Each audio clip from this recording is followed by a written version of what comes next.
കേരളത്തിലേക്ക് വൈകി വന്ന മൺസൂണിനെ തേടി ഇറങ്ങിയ ഒരു കഥയാണിത്. പ്രശസ്ത എഴുത്തുകാരി അനിത നായരുടെ ഒരു പേഴ്സണൽ യാത്ര. പ്രതീക്ഷയും പിന്നെ കുറച്ച് നിരാശയുമൊക്കെ നിറഞ്ഞ ആ കാത്തിരിപ്പിന്റെ അനുഭവത്തിലേക്ക് നമുക്കൊന്ന് പോയി നോക്കിയാലോ? നോക്കൂ, ഈ വാക്കുകൾക്ക് എന്തൊരു ശക്തിയാണെന്ന്. അതായത്, മഴ പെയ്താൽ പ്രശ്നം, പെയ്തില്ലെങ്കിൽ അതിലും വലിയ പ്രശ്നം. വെള്ളപ്പൊക്കം പോലെ തന്നെ വരൾച്ചയും കേരളത്തിന്റെ ശ്വാസം മുട്ടിക്കും. അത്രയ്ക്ക് വലുതാണ് മൺസൂണിന്റെ പ്രാധാന്യം. അപ്പോ കഥ തുടങ്ങുന്നത് ആകാശത്ത് വെച്ചാണ്. കേരളത്തിലേക്കുള്ള ഒരു ഫ്ലൈറ്റിൽ പെട്ടെന്ന് വിമാനമൊന്ന് കുലുങ്ങി. യാത്രക്കാരൊക്കെ പേടിച്ച് സീറ്റിൽ മുറുകെ പിടിച്ചിരിക്കുമ്പോൾ കൂട്ടത്തിൽ ഒരാൾ മാത്രം പുറത്തേക്ക് നോക്കി ചിരിക്കുന്നുണ്ടായിരുന്നു. കാരണം അവർക്കറിയാമായിരുന്നു ആ കുലുക്കത്തിന് അതിനൊരു പ്രത്യേക അർത്ഥമുണ്ടെന്ന്. അപ്പോൾ ഒരേ സംഭവം, പക്ഷെ രണ്ടു തരം ഫീലിംഗ്സ്. കണ്ടില്ലേ? മറ്റുള്ളവർക്ക് ആ വിറയിൽ ഓർമ്മപ്പെടുത്തിയത് 2018 ആ പേടിപ്പെടുത്തുന്ന വെള്ളപ്പൊക്കത്തെയാണെങ്കിൽ നമ്മുടെ എഴുത്തുകാരിക്ക് അത് പ്രതീക്ഷയുടെ കാറ്റായിരുന്നു.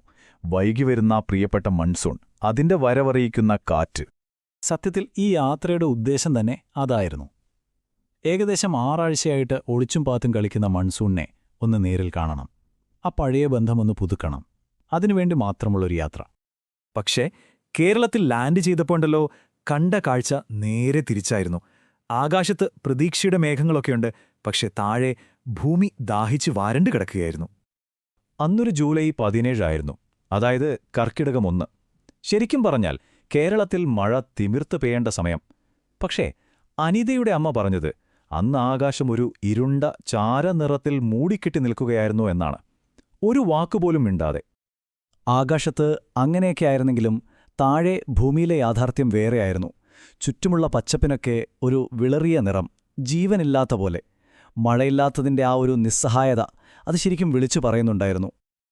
അപ്പോഴാണ് അമ്മയുടെ ആ ചോദ്യം വരുന്നത്. ഈ മഴയൊക്കെ എവിടെ പോയി? ഇതൊരു സാധാരണ ചോദ്യമല്ല കേട്ടോ. മഴയെ മാത്രം ആശ്രയിച്ച് ജീവിക്കുന്ന ഒരു നാടിന്റെ മുഴുവൻ ടെൻഷനും സങ്കടവുമുണ്ട് ആ ഒരൊറ്റ ചോദ്യത്തിൽ. അപ്പോൾ ഇത് ഒരാളുടെ മാത്രം കാത്തിരിപ്പല്ല. പതിയെ പതിയെ നമ്മൾ കാണുന്നത് ആ ഗ്രാമത്തിലെ ആളുകളുടെ വാക്കുകളിലൂടെ വലിയൊരു ചിത്രമാണ്. മാറുന്ന കാലാവസ്ഥയുടെ, പ്രകൃതിയുടെ, അങ്ങനെ പലതിൻ്റെയും. ആ ഗ്രാമത്തിലുള്ള പ്രായമായവർക്ക് കാര്യങ്ങൾ കൃത്യമായി അറിയാമായിരുന്നു. അവർ പറയുന്നത് കിണറൊക്കെ വറ്റിയിട്ട് ഏകദേശം 20 വർഷമായെന്നാണ്. ഈ വർഷത്തെ വേനൽ ഭയങ്കര കടുത്തതായിരുന്നു. ഒന്നും പഴയതുപോലെയല്ല എന്നവർ ഉറപ്പിച്ചു പറയുന്നു. എന്നിട്ടൊരു മുന്നറിയിപ്പും തരുന്നുണ്ട്. ഇനിയും ഇതുപോലെ മരം വെട്ടി കോൺക്രീറ്റ് കെട്ടിടം പണിയോ, അധികം വൈകാതെ നമ്മളെല്ലാം വെള്ളം കാശ് കൊടുത്ത് വാങ്ങേണ്ടി വരും. ആ മുന്നറിയിപ്പ് വെറുതെ പറയുന്നതല്ല. അതിന്റെ വിലയാണ് ഈ കാണുന്ന സംഖ്യ, 400 രൂപ. എന്തിനാണെന്നറിയാമോ? ബാംഗ്ലൂരിലെ ഒരു ചെറിയ ടാങ്കർ വെള്ളത്തിന്. ഒന്ന് ആലോചിച്ചു നോക്കൂ. ഒരു കാലത്ത് നമുക്ക് ചുറ്റും ഫ്രീയായി കിട്ടിയിരുന്ന വെള്ളം ഇന്ന് പണം കൊടുത്ത് വാങ്ങേണ്ടി വരുന്ന അവസ്ഥ. കഥയുടെ ഈ ഘട്ടത്തില് ആ പ്രതീക്ഷയൊക്കെ പതിയെ ഇല്ലാതായിക്കൊണ്ടിരിക്കുകയാണ്. പകൽ രാത്രിയായി മാറുന്നു. കാത്തിരിപ്പിനും മാത്രമൊരു മാറ്റവുമില്ല. ഈ കാത്തിരിപ്പിന്റെ നിരാശ എത്രത്തോളമുണ്ടെന്ന് അനിതയുടെ 85 വയസ്സുള്ള അമ്മാവന്റെ ഈയൊരു വാക്കിൽ എല്ലാമുണ്ട്. ഒരു വലിയ പണക്കാരനായ ബന്ധു വീട്ടിൽ വരുമെന്ന് പറഞ്ഞ് നമ്മൾ ഒരുപാട് പ്രതീക്ഷയോടെ കാത്തിരിക്കും. പക്ഷേ അവസാനം അതൊരു സന്തോഷവുമില്ലാത്ത കൂടിക്കാഴ്ചയായി മാറുന്നതുപോലെ. ശരിക്കും എത്ര മനോഹരവും അതേസമയം സങ്കടം നിറഞ്ഞതുമായ ഒരു താരതമ്യം അല്ലേ? അമ്മാവന്റെ ഭാഷയിൽ പറഞ്ഞാൽ ഈ മൺസൂൺ നമ്മളെ പറ്റിക്കുന്നൊരു നാടകം കളിക്കുകയാണ്. ആദ്യം ആകാശം ഇരുണ്ടുവരും, നമുക്ക് പ്രതീക്ഷയാവും. പിന്നെ ചെറിയൊരു ഇടിമുഴക്കം കേൾക്കും, അതോടെ നമ്മൾ ഉറപ്പിക്കും. പെട്ടെന്നെല്ലാം സൈലന്റാവും. എന്നിട്ടോ ഒരു തുള്ളി പോലും പെയ്യാതെ നമ്മളെ കളിപ്പിച്ചതങ്ങ് പോകും. പക്ഷേ എല്ലാ കാത്തിരിപ്പുകൾക്കും ഒരവസാനമുണ്ടല്ലോ. അന്ന് രാത്രി ആരും ഒട്ടും പ്രതീക്ഷിക്കാത്തൊരു സമയത്ത് ആശ്വാസത്തിന്റെ ആ ശബ്ദം കേട്ടു. മഴ വന്നിരിക്കുന്നു. സമയം പുലർച്ചെ 2 മണി. ഓടിട്ട മേൽക്കൂരയിൽ പെരുമഴയുടെ താളം. അതെ, അത്രയും നാൾ കാത്തിരുന്ന ആ അതിഥി ഒടുവിൽ വന്നെത്തി. വഴിതെറ്റിപ്പോയ മകൻ വീട്ടിലേക്ക് തിരിച്ചെത്തിയതുപോലെ.